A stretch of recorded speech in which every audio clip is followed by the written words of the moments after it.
работи и никој не треба да брине за тоа, затоа што секој што нема да ја изврши својата надлежност ќе одговара пред законите онако како што е пропишано. И во секој случај, секој еден што не повикан влегол во собранието ќе подлеже под одговорност и под удар на законот, затоа што влегувањето неповикано во собранието тоа е атак врз институцијата Собрание на Република Македонија.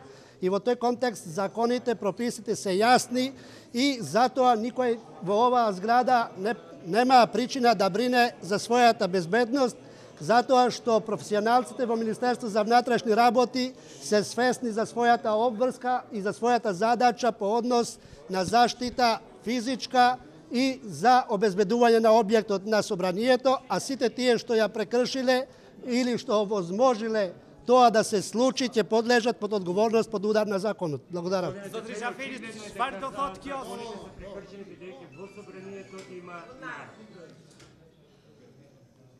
Тој што го прекршил законот, содно на законот и ќе одговара. Се знае процедурата за влегување, престојување во собранието.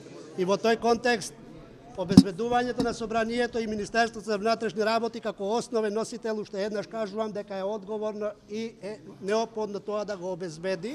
Во моментот министер за внатрешни работи, вашите редови, контактирате ли со некој, како се случи, знаеме како знае да реагира полицијата, како се случи во овој момент да влезе народ во собранието? Не е битно од која провиненција е министерот, он е министер за внатрешни работи и нема потреба никој да комуницира со него за да он постапи содно на законските надлежности што ги има и он треба да постапи односно содно на надлежностите што ги има како министер за внатрешни работи, односно да ги спроведе надлежности по однос на обезбедување на објектот и лицата кои што се наоѓаат во собранието.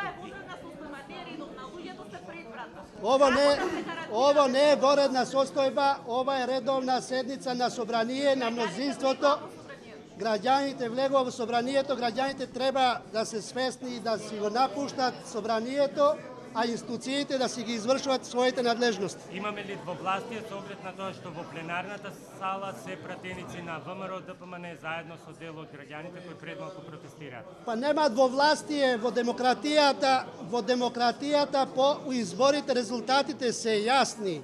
И по однос на волјата на граѓаните искажана во база на волјата на представниците нивни, тоест пратениците, мнозинство пратеници во собранието, 67 нив, искажаа ова мнозинство што го искажуваат и во демократијата волјата на мнозинството е ово и не може по никој услов да има двовлашće.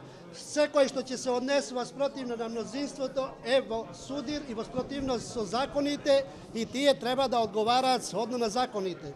Во Разија имате свечената заклетва, предпоставувам, не можевме предмалку да ја снимиме, ако може да ја покажете и колку е таа легитимна.